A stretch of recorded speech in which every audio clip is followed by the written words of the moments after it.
problem buat kita gitu loh. Kalau yang ilegal, Pak Isite tangkap, nggak benar tangkap. Nah ini siapa yang ditangkap? Negara memproduksi penjahat. Sudah jelas-jelas salah, cabut aja. Emang kenapa sih? Berputar-putar gitu loh. Terus yang mau bikin apa? Nah inilah republik paling membingungkan buat saya. Petani sudah keluar sertifikatnya 2016, sampai hari ini tidak pernah pegang fisiknya. Masalah, semua masalah. Kalau kita bicara Indonesia begini, dalam pandangan saya, Indonesia tuh luar biasa. Kekayaan alamnya luar biasa, tambangnya luar biasa. Saking luar biasanya Indonesia bisa menjadi penentu di dunia ini. Menentukan apa? Menentukan banyak hal. Kalau kita mau mengurangi perang, kurangi aja produksi tambang kita. Mereka punya senjata tapi tidak punya peluru. Bahkan kalau kita mau mengatur usia pernikahan di negara-negara Eropa, gampang. Stop aja produksi emas, nggak punya cincin kawin mereka. Artinya sedemikian hebatnya lah tambang kita. Tapi problemnya di mana-mana. Di sana problem, semuanya problem. Sumber masalahnya di mana? Ya di sini nih. Di sini. Ada polisinya, ada Gakum KLHK-nya, ada SDM-nya, ada saya. Yang juga bagian dari problem ini. Jadi sekarang semua pembuat masalah ini berkumpul membicarakan masalah di luar yang dia buat sendiri. Kenapa saya bilang seperti itu? Yuk keluar. Ini contoh-contoh kecil ya. Yuk keluar, harus izin IPPKH. IPPKH-nya habis, IUP-nya sudah keluar, RKB keluar. Lalu orang sudah keluar uang miliaran ngurus IUP, keluar uang miliaran ngurus RKAB, ngitung sana ngitung sini ngitung, nggak bisa nambang. Jadilah pelakor, penambang lahan koridor. Nggak punya dokumen, dia panggil dokter, dokumen terbang.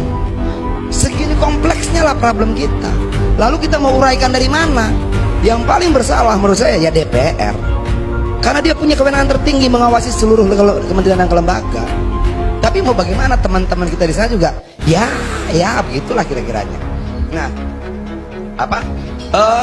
contoh lain Mandiodo misalnya, tadi disampaikan oleh Pak Irisite itu bicara soal illegal mining. Itu gampang, tangkap aja. Yang ilegal mah tangkap aja gitu. Illegal mining, ilegal yang lain tangkap. Yang problem seperti Mandiodo. Mandiodo ini ada 11 pemegang IUP melawan Antam yang juga pemegang IUP. Oke, IUP yang 11 siapa yang keluarkan? Negara.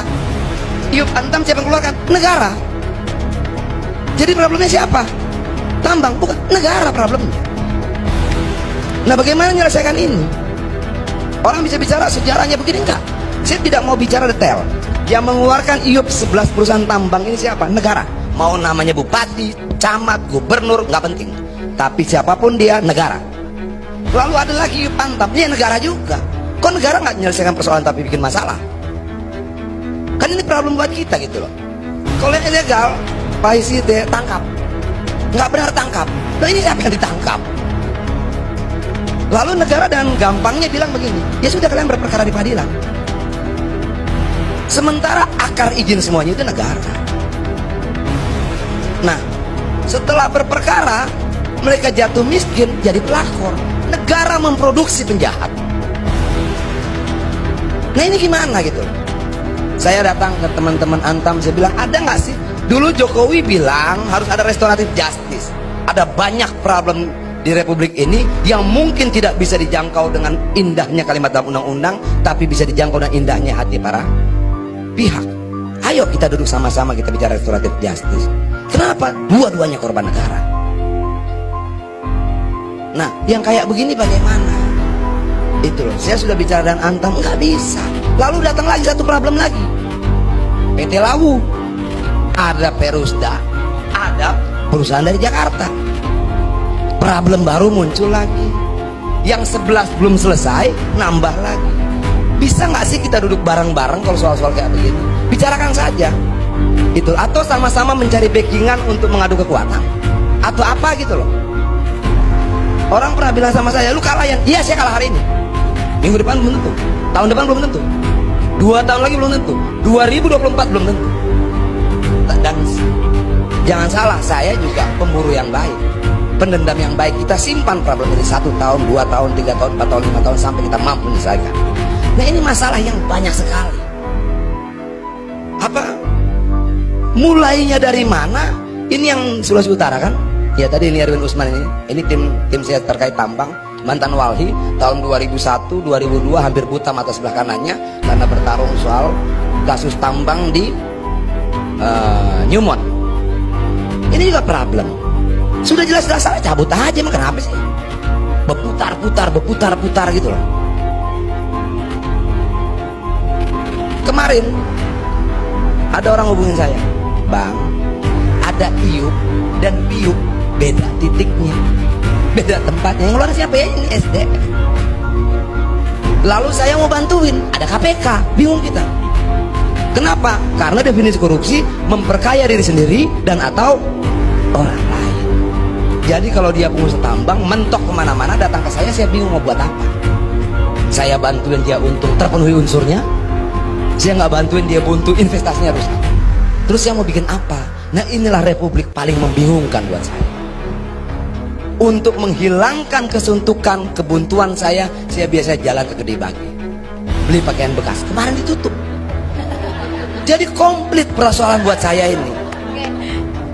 Nggak mau saya, lalu saya mau kemana? Wisata gagal, apa gagal segala macam.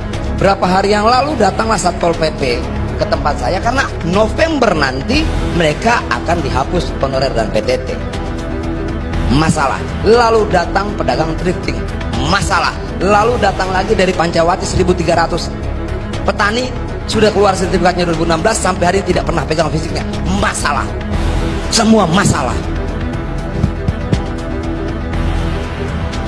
Nah, kapan waktu saya mau kumpulkan informal, kita diskusi mau kayak apa.